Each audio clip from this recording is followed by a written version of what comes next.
Okay. Hi, everyone. Welcome again to another episode, and of course, the final episode of the Winning Strategy series. So, this is where I get to say thank you so much if you've been joining this series from the very first episode that we have had up until now. And I'm glad that I've gotten a lot of feedbacks behind cameras, people who had come to me to say how much they have learned a lot from the previous sessions and how impactful those sessions had been for them. And I'm looking forward to having even a greater session today with an amazing guest that I have a privilege to be hosting today, a very rare privilege to be hosting, Mrs. Kumbi Adeoti. Let me tell you a little bit about her. I mean, why I couldn't have thought about someone else to be talking about leadership than her today. Mrs. Kumbi is somebody who has not just been a leader in the corporate world, but even for me as a person, I've experienced a leadership, and I can say for sure that she's somebody whose leadership is exemplary. Let me put it that way. Yes, she isn't a leader by position; she's a leader by heart. And the conversation that we're going to be having today is not just being a leader as per position, but the fact that you exist, you are a leader over something, over somebody, over a space, and it's important that everyone understands how to be a leader, even at the basic. Because if you understand leadership at a very basic level, you would understand leadership when position is attached to it, which is why we have a very, very experienced person, Mrs. Kumbi, having this conversation with us today on leadership. Guys, please help me welcome the amazing Mrs. Kumbi Adeoti. I'll do that on your behalf. Thank you so much for coming on this program, Ma. Thank you so much. Like I said, it's a rare privilege to have you join this program today with us. So we're going to run very quickly Very because much. It's a thank you, honor, Ma. my Because part. we are Yes, thank you, Ma. So we're going to run very quickly. We have a couple of questions, and I want us to talk deeply on these questions. And I want us to be able to. This is not just a practical session; it's a mindset shift, which is why I really want us to spend time in addressing the things that I've put together as question. So the first question would be that many people think of leadership as a role, as a position, um, as a title. You know, you have to be up there before you're regarded as a leader. But Ma, how would you define leadership beyond job positions? What is leadership to you outside of these positions and profiles? Leadership is not about title. It's not even about position at all. And there are many circumstances, situations that one has seen that happening in life. I remember when I gave birth to my first child and I was going to the daycare center to just go and see what it looked like there and look at what they had just before my daughter would come in. And I remember seeing this cute little girl. She she, she was what, about two? Well, she wasn't even up to two. And then she was encouraging another girl to eat her food. And then she got up again. She rubbed somebody's back. One of the babies was crying. She said, "Stop crying." And I was amazed at all the Wow. different little actions. Now, did she have any title? No. No. She saw a gap. She filled it. She wanted to support. She wanted to enable. And that for me is leadership. And in that just small space, she was influencing. So leadership is influence. Are you Mm, able to connect to people, to their hearts, such that that connection brings about a positive action that not only impacts them, but may ultimately impact humanity or the sphere of circle that you are in? That is leadership. Leadership is never about title. The implication is everyone has an opportunity to do an action, behave in a way that would influence people in a positive direction to achieve a goal. That is leadership. Thank you. Thank you so much, Ma. I was going to ask a question and you just hit on that question with your last statement.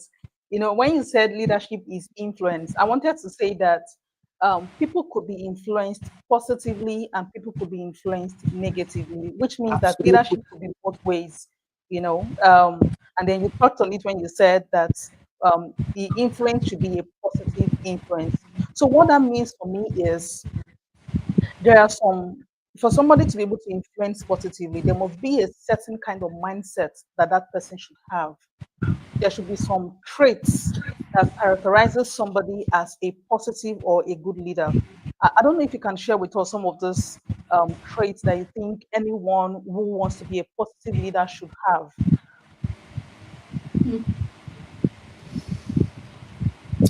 There's a starting point. Everybody talks about emotional intelligence. And when you begin to break down emotional intelligence, you will see that there are different components to it. But the Mm. starting point is self awareness. Who are you? You. What perspectives do you have to life? Your perspective to life would always influence what goes on in your mind, and Mm. subsequently, what goes on in your mind becomes the actions that you take. True. So, being self aware also means that you will know your strength, you will know things that trigger you off, and you will know how to conduct yourself, understanding the temperature of different environments that you may be in. Something may be suitable for this environment, may be counterproductive in another environment. That is self aware. Self awareness also is a function of you understanding what is within your control and what is out of your control.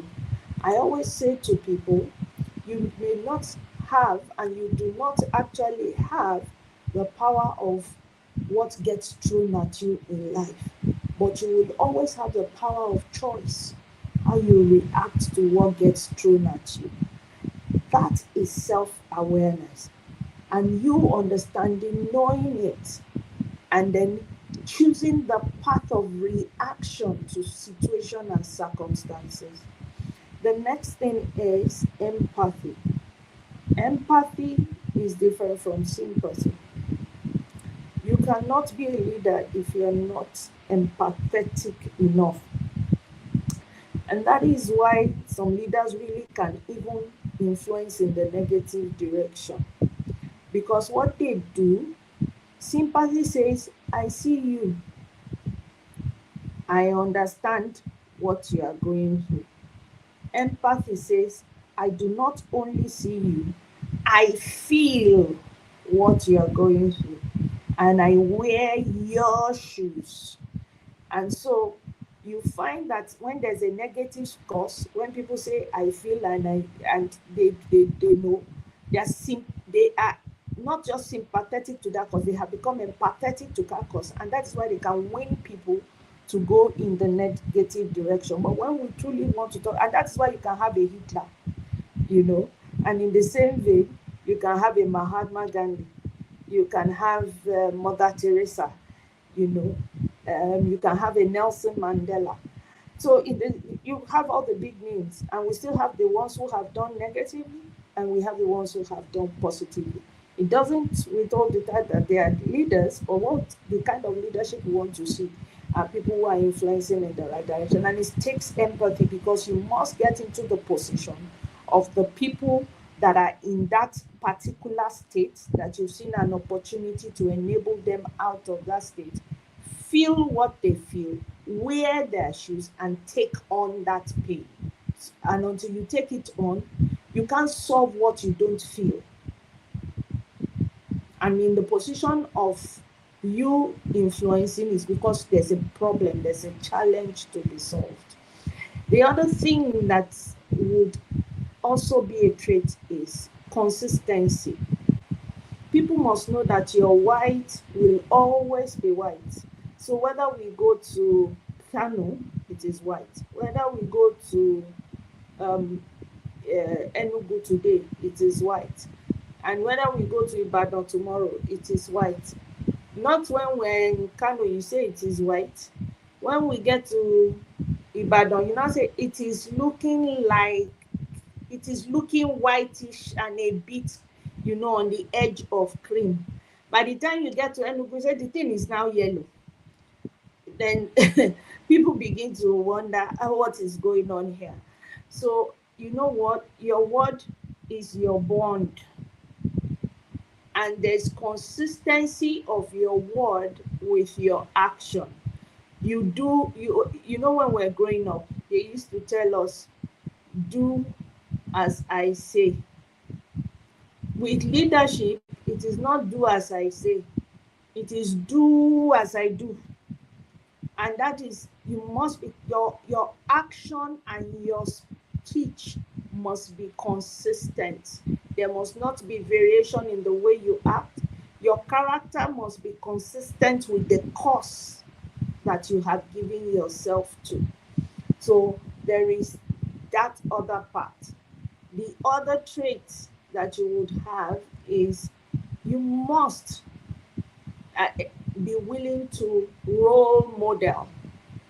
I Even though there are very various versions that say so, it wasn't credited to Mahatma Gandhi, but most of the time we see his name to it.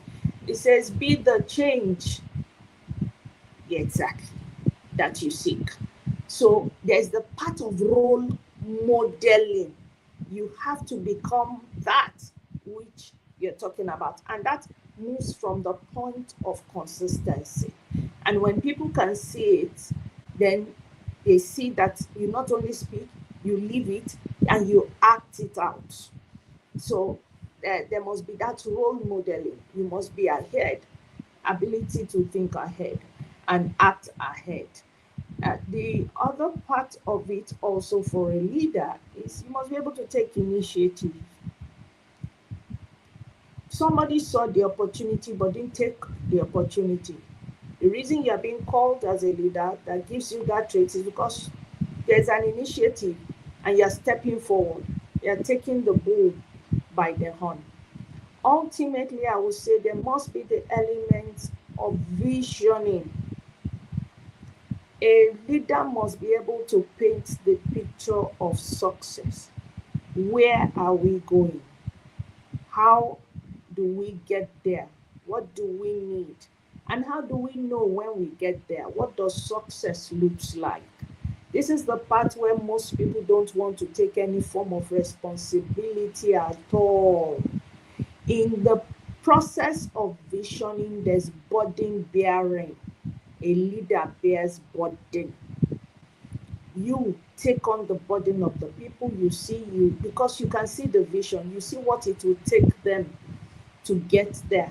And therefore, you will look at the people you're working with, you look at the environment. I mean, you look at the little girl I was talking about. She knows that the other girl needs, she just needs to get that little girl to the point where some food is in the tummy and she has energy, and she needs to see that, look, this other one is comfortable, can play, why is she crying?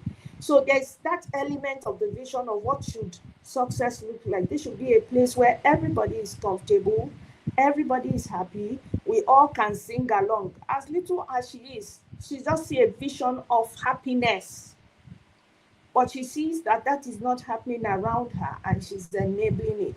What has she done? She's taking on the burden, even though there were aunties there, but she saw it, she took on that burden, and she's role modeling it in her actions. I will say that these are the critical um, uh, traits that a leader requires. Of course, you will do a lot of critical thinking for you to know where we are going, what we need to get there, and all of that. That takes a lot of critical thinking, even when you have envisioned it. So those are the traits that I would speak to. I think I've lost your audio.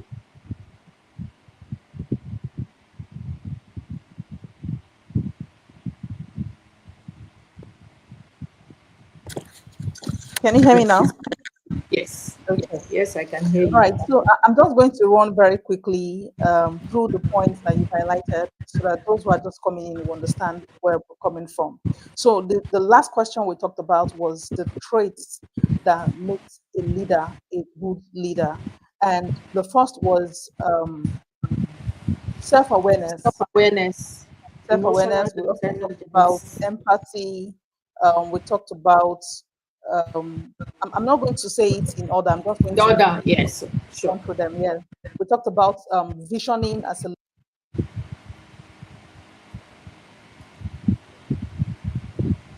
I think your mic has gone off again.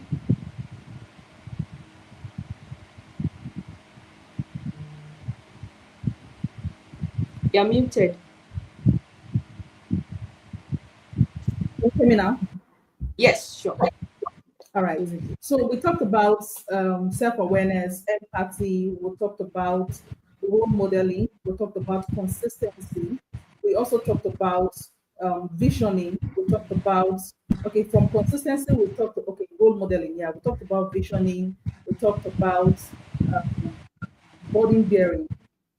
And I think when you got to the part of burden bearing, I then remembered the book Reflections. So this is the point where I say, if you haven't read that book, I'm going to put in my description somehow how you can get the book and all.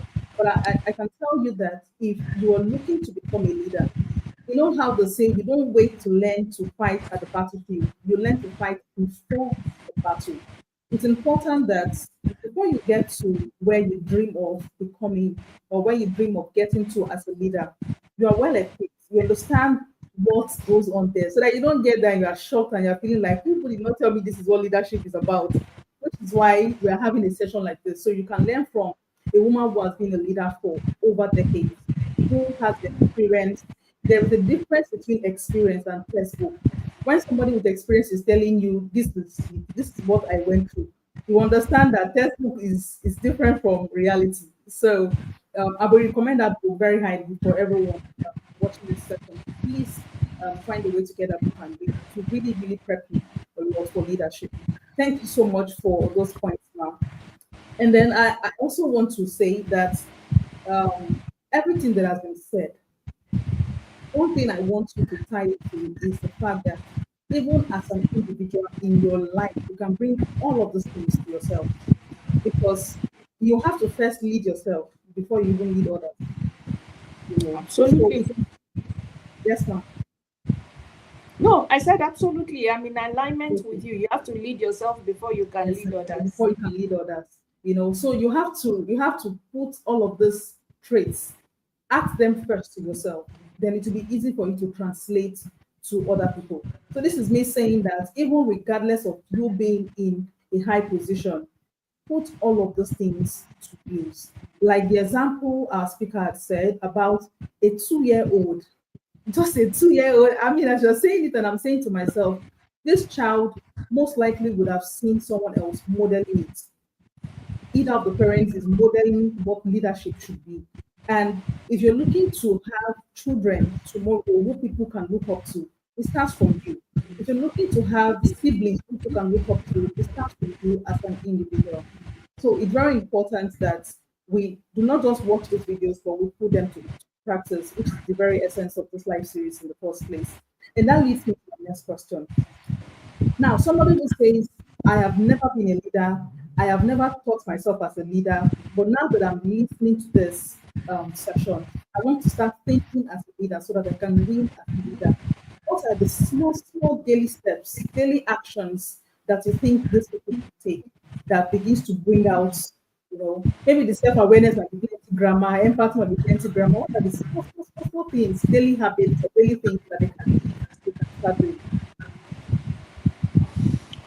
So, first and foremost, do you have a daily routine that enables you to be effective?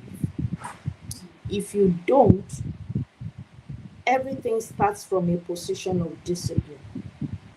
Mm, How disciplined are you about your day? Somebody once said that you each day, each hour in each minute in the day is is like giving you each minute, each second is like giving you $1. Imagine how much dollar that is. The question is how you spending it. The second thing after discipline is if you think your life is the only reason you exist, then you of all men have failed.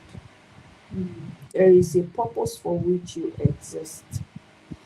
And in alignment with that purpose, first you must find it.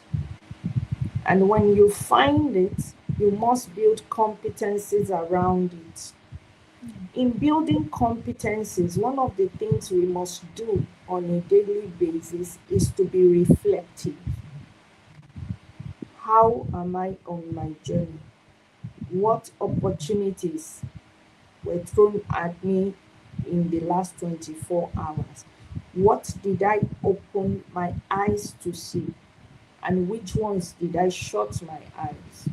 And if I look at the ones that I shut my eyes, what difference could I have made in that space? Start with that. It starts with you being reflective and knowing that there is a challenge, because when you shut your eyes, you don't see the challenge. When you open them, you are not only you listen with your eyes. I use that word very carefully. You're not listening with just your ears, you're listening with your eyes. Your eyes become a listening tool. That helps you to see what should be versus what it is. And then the question comes, do you have the competency? Have you built the discipline? Remember, I said discipline. And then the competency, understanding where you are, to be able to influence people in the right direction. Because when you stand up, if people can't see it in your life, they would question you. Two or three words, they will shut you down and you won't be able to raise your hand. Remember that thing when we talked about consistency. So there is that part of you reflecting every day and asking yourself, what did I learn differently today? What could I have done differently? Where was that space that demanded my skill set where I could make a difference? And then start to show up. Showing up could mean you do a contribution in a meeting. Showing up could mean you support a colleague. Showing up could mean that you have gained so much knowledge that you're willing to do a knowledge transfer and enable other people close the gap between where they are and where they ought to be without condemnation, but nurturing, speaking, supporting. Before you know what starts to happen, people start to defer to you because gradually they begin to see you as an enabler or a door opener or a supportive person, and therefore your thoughts in their situation and circumstance will become of a demand. They want to know, what do you think? They start to ask you questions, and then you start to see that, oh no, you are becoming a point of difference. From that point onward, understand your unique value. Do you want to create a community around that unique value? And in that community, you're not seeking self. What you're seeking to do is to enable, empower, and help people unleash their potentials because you are influencing them in the right direction. If you practice this on a daily basis, you won't be shocked. The potential inside of you, how it would evolve, and you become that point of reference. Thank you. Thank you so much, Ma. We are getting closer to the end of the session, and I have just a few more questions to go and then we'll move on.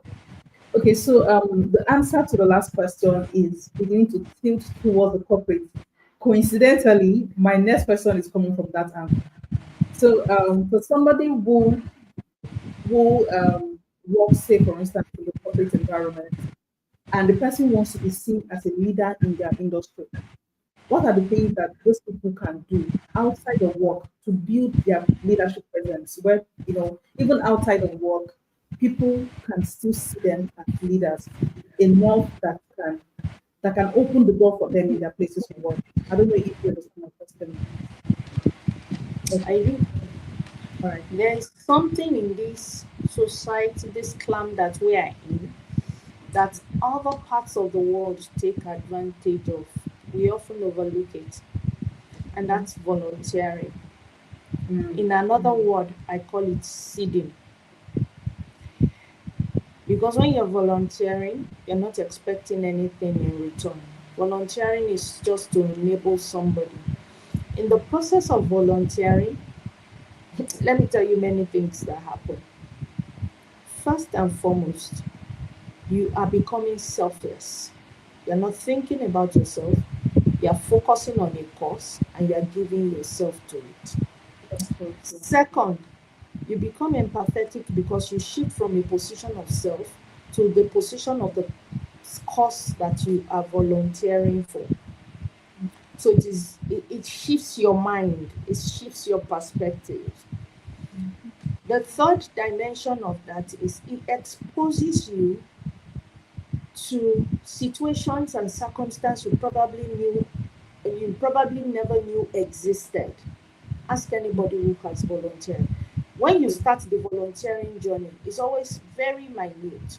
But as you get deeper, you start to see bigger dimensions, bigger perspectives that you didn't even know existed. The fourth dimension of that is new learnings begin to happen, and Mm, they happen so fast to you. You'll be surprised from you went to nurture, but yes. growth happens to you at that point. The fifth dimension of that is that you grow your network. And what do True. we say about network? It forms your net worth. Networks. And that then enables you to build capabilities because ultimately you started from seeding. Where have you grown to? You've grown to the point where you have now built networks. And what happens? Your name becomes a household name, Mm, you know. And from that point, you can begin to write, you can begin to speak about your experiences. From the volunteering, people would invite you for speaking engagements. true. People who have seen you. Remember, we talked about creating communities. You can then still have communities. All of this are they are part of those things that begin to set you apart because you are giving value. And True. it's Ferrado Toye that says, he says something. He says, wherever value is given, it's only a matter of time. Money will follow it. True. And ultimately, you would see that outside of your workplace, you have so much built leadership presence to the point where, like I mentioned earlier, you become a point of difference. Mm, And when you get to that point, you then need to start pouring out into people who want to take of your fountain.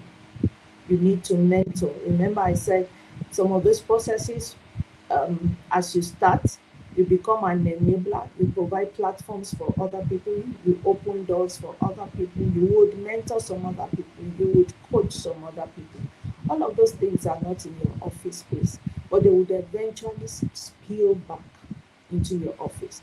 See, um, anybody you need to know is probably like what 3 or 4 points away from you. If that rule truly works, and I have seen it work, the organization will soon hear of the vibe you are true. creating outside of the workplace. You then become a talent not to lose. I completely agree. Thank you so much, Ma. Thank you. That leads me to my last question. So, my last question would be, if you could give one golden rule for leadership, what would it Be the change that you seek. be? Be a role model, bottom line. Be a role model. And in role modeling, you don't want to do evil to yourself.